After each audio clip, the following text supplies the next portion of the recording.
à Damas, Rémi, hein, vous l'avez entendu, il était là prêt à sabler le champagne, mais c'était un peu tôt encore, Rémi, ce ne sont que les quarts de finale.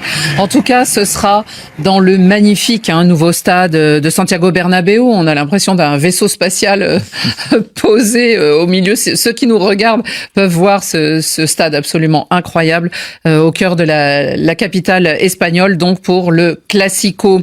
Le Real Madrid, demi-finaliste donc de cette Ligue des Champions, qui reçoit le FC Barcelone, éliminé dans la même semaine.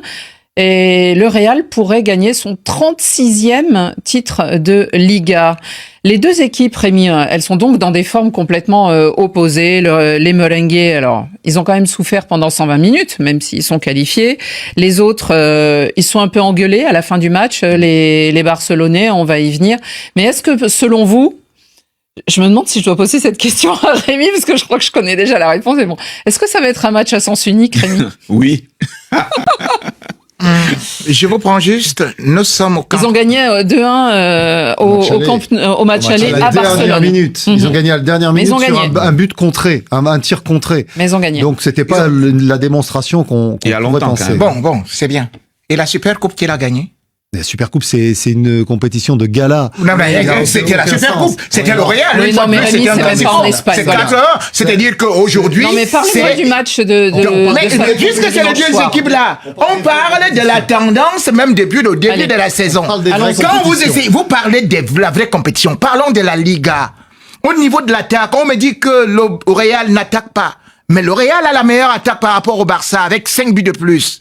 67 buts marqués. On me dit que le Barça avait les meilleurs défenseurs. Le Real s'est débrouillé avec des défenseurs qui, malheureusement, les titulaires, sont pratiquement à l'infirmerie. Mais le Real, c'est 20 buts encaissés. Le Barça, c'est 34 buts, dont 14 de plus que le Real Madrid. Donc, Rémi, ça sera à sens unique. Je ne peux pas dire que le football ne sait jamais jouer à sens unique, puisqu'il y a 22 acteurs sur le terrain. Cela peut quand même montrer que aujourd'hui, il y en a même qui ont un maillot blanc. Oui, mais pour l'instant, vous, c'est niveau Ligue Europa, ça, vous le savez. Ah non, justement, le Barça est revenu en Ligue des Champions cette année, et en phase d'élimination directe, même s'ils ont été éliminés par le Paris Saint-Germain. Qui plus est, ils auront 24 heures de plus de récupération, puisqu'ils ont joué mardi alors que le Real a joué mercredi, et ils n'auront pas eu de prolongation, puisqu'ils ont été éliminés dans le temps réglementaire, alors que le Real Madrid a dû jouer jusqu'au tir au but. Donc moi, je ne mets pas du tout le Real. Quand même. On a vu Gundogan porter un peu la responsabilité de la défaite sur Araujo, qui a mérité un carton rouge, discutable évidemment. Non, mais il était même ça a créé des déclarations. Oui, il y a évidemment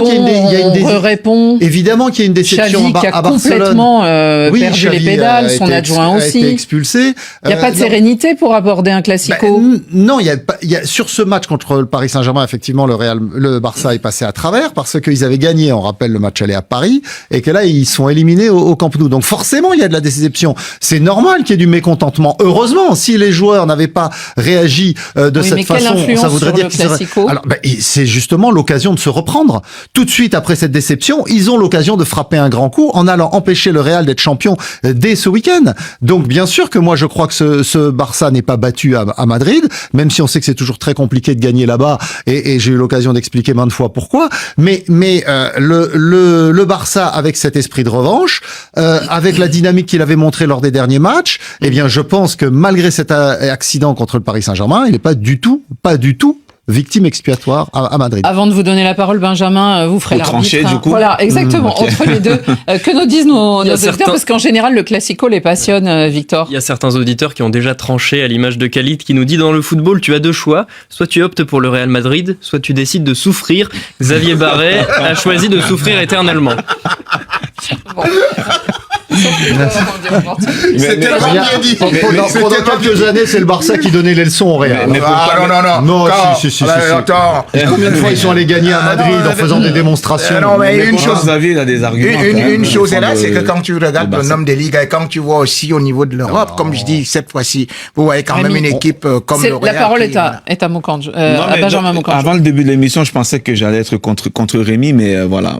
Objectivement, je pense que je vais pencher plutôt du côté de Rémi, au vu de ce que les deux équipes nous ont montré depuis le début de la saison, je trouve que le Real, c'est une équipe qui est mieux constituée, qui est solide défensivement, qui dégage quelque chose comparé à Barcelone, qui, bien sûr, a cet aspect offensif où il y a des joueurs capables, des génies capables de faire la différence.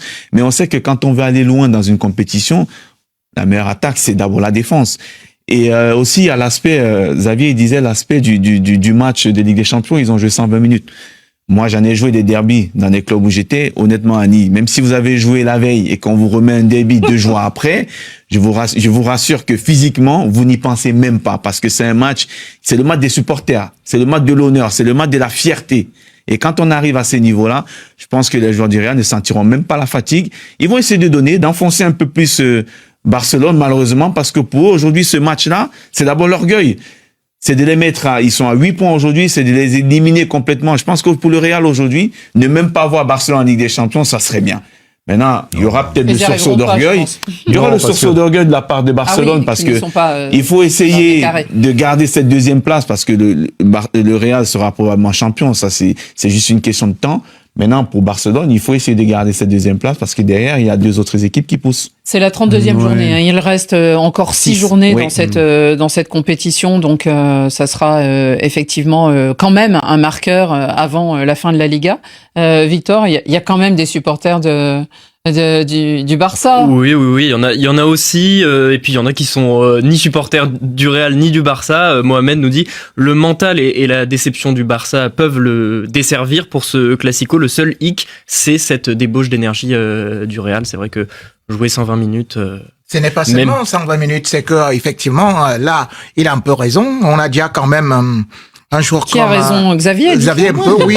Parce que, vous savez, au milieu de terrain, vous avez constaté que Valverde n'a pas pu tirer le penalty parce qu'il est déjà à 3722 minutes de jeu. Il a demandé à ne pas le tirer. Oui, parce qu'il n'avait plus rien. Or, c'est le moteur du milieu de terrain. Vous avez Militao aussi. On a vu deux joueurs du Real Madrid qui ont demandé à ne pas tirer. Vous avez Rudiger, même s'il a réussi à aller jusqu'au fond. Rudiger, c'est quelqu'un qui est déjà n'était pas sur la liste au départ. Mais attention, Rudiger n'était pas sur la liste au départ. Qui est sorti porté par les autres parce qu'il avait des crampes dans les 2 jambes. Qui ne s'est même pas entraîné aujourd'hui.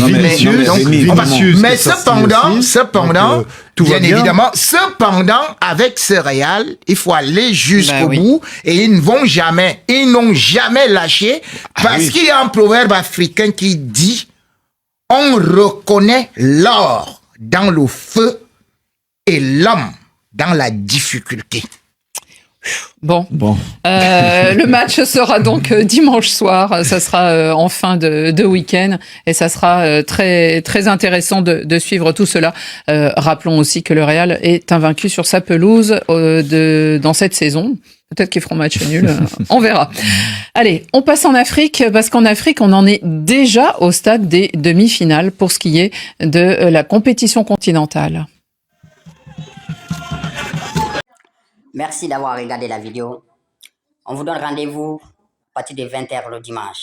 Les 2 titans de l'équipe espagnole s'affronteront dans un match décisif pour le titre du championnat espagnol. Je vous rappelle que le Real Madrid a 78 points et Barça a 70 points avec moins 8 points de différence au Real Madrid. Laissez-nous vos avis en commentaire, vos pronostics sur ces matchs.